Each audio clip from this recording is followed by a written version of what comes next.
ये पैगाम है भारत के हर कंटेंट क्रिएटर के नाम। जय भीम बड़ा सीधा हंसी, जय भीम। जय Bhim app available on the play store and Apple app store now.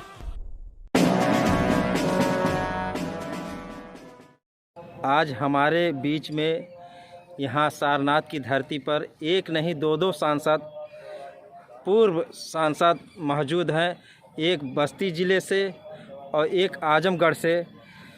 और आजमगढ़ के सांसद जी का हमने 2008-9 यानी 12-13 साल पहले मैंने कैडर कैंप मीटिंग देखा था। उस समय मुझे इतना पसंद आया वो मीटिंग। डॉक्टर बलराम साहब जो इस समय बहुजन समाज पार्टी के पूर्व सांसद रह चुके हैं और वर्तमान में क्या पद है, अभी हम सांसद जी से जानकारी लेना चाहते हैं। सर, आपका सबसे पहले हमारे चैनल में स्वागत है सर, और बहुत बहुत हम आभार व्यक्त करते हैं कि आज ऐसे वक्त पर मुलाकात हुई है, क्योंकि वही एक आप कैडर दिए थे बस्ती में तभी, और कि तो आज यही हो रही है आपके सारनाथ की इस धरती पर। तो क्या संदेश देना चाहते हैं इस चैनल के माध्यम से सर? देखिए, का ये जो कार्यक्रम है, जब हम लोगों को पता चला कि हमारे श्री चंद्रमा जी भंते जी यहाँ पर पूजा करने के लिए आ रहे थे, तो पुलिस प्रशासन द्वारा उनको गेट के अंदर घुसने नहीं दिया गया और यहाँ तक की स्थिति आई कि वहीं पर वो धरने पर बैठ गए, लेकिन इसके बावजूद भी उनको पूजा करने से रोका गया। तो ये जो भी बौद्ध धर्म के अनुयायी हैं, जो बौद्ध धर्म को मानते हैं, सम्मान करते हैं, ऐसे सारे लोगों ने ये विचार किया कि अब हम लोगों को बड़ी संख्या में वहाँ पहुँच करके ये पूजा करनी चाहिए। जब हमारी इस जनशक्ति को प्रशासन ने देखा है, तब उस प्रशासन को पूजा करने से रोकने की हिम्मत नहीं पड़ी है। और इसलिए हम आज ये लोगों से यही कहना चाहेंगे, लोगों को ये संदेश देना चाहेंगे कि एकता में बहुत दम होती है। जनशक्ति अगर हमारी एकजुट हो जाए तो हम बड़ा से बड़ा काम कर सकते हैं और उसमें कामयाबी हासिल कर सकते हैं।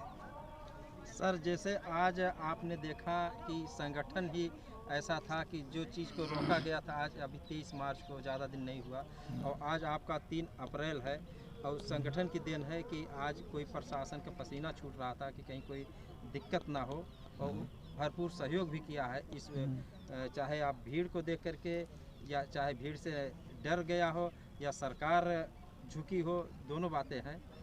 तो इस पर संगठन बहुत बड़ी मजबूती होती है। तो इस पर आप क्या कहेंगे? बिना संगठन का हमारा समाज तमाम संगठन छोटा छोटा बना करके बटा हुआ है। हाँ। और कैसे एक, जैसे आज यहाँ पर अपना ताकत दिखाए, सारे संगठन के लोग एक हुए, एक मंच आए। यहाँ कोई राजनीतिक मंच नहीं था, धार्मिक मंच था, और धार्मिक मंच भी नहीं था, पूजा वंदना का कार्यक्रम था। इस पर आप देखिए, हम लोग जो राजनीति करते हैं और राजनीति के साथ बाबा साहब डॉक्टर अंबेडकर भी यही चाहते थे, मान्यवर कांसी राम साहब भी यही चाहते थे, बहन जी भी यही चाहती हैं कि हमारा एक ऐसा सामाजिक संगठन हो जिस संगठन के माध्यम से हम ये जो बौद्ध धर्म है उस बौद्ध धर्म को भी हम आगे बढ़ा सकें। आप लोगों ने देखा होगा कि आज भले यहाँ हमारे एक वरिष्ठ भंते जी ने कहा, मोदी जी का नाम लिया, योगी जी का नाम लिया, और उधर बिहार में नीतीश कुमार का नाम लिया, लेकिन माननीय बहन कुमारी मायावती जी ने लखनऊ में जो भंते जो बौद्ध धर्म के लिए किया है, बौद्ध धर्म के नाम से उन्होंने यूनिवर्सिटी खोला, महामाया के नाम पर उन्होंने जिला बनाया, और श्रावस्ती जिला बनाया, कुशीनगर जिला बनाया, सिद्धार्थनगर जिला बनाया, पंचशील नगर जिला बनाया, क्या ये काम उसमें नहीं आता है? क्या बहन जी का नाम नहीं लेना चाहिए कि उन्होंने भी कुछ बौद्ध धर्म के लिए किया है? इसलिए हम ये चाहते हैं कि हमेशा धर्म का जो विकास है वो सत्ता के आधार पर होता है। अगर सम्राट अशोक राजा नहीं होते तो शायद बौद्ध धर्म को कोई जानता नहीं, देश में नहीं जानता, और देश के दूसरे कोनों की बात तो बहुत दूर की है। इसलिए जब बहुजन समाज पार्टी के हाथ में सत्ता थी तो माननीय बहन कुमारी मायावती जी ने अपने उन तमाम महान पुरुषों, संतों, गुरुओं के सम्मान में, आदर में उन्होंने जिला बनाया, उन्होंने विश्वविद्यालय खोला, उन्होंने यूनिवर्सिटी बनाया, उन्होंने मेडिकल कॉलेज खोला, इंजीनियरिंग कॉलेज खोला। उनके नाम पर तमाम, चाहे महामाया कन्या धन का मामला रहा हो, चाहे बाबा साहब डॉक्टर अंबेडकर के नाम पर, मान्यवर कांसी राम साहब के नाम पर ये जो हर ज़िले में आवासीय भवन बनवाए गए, हाँ, ये तमाम सारी योजनाएं ये सत्ता के कारण ही हो पाया है। इसलिए हमेशा सत्ता के बारे में, हाँ, सब योजना उन्होंने बनाया महान पुरुषों के नाम पे।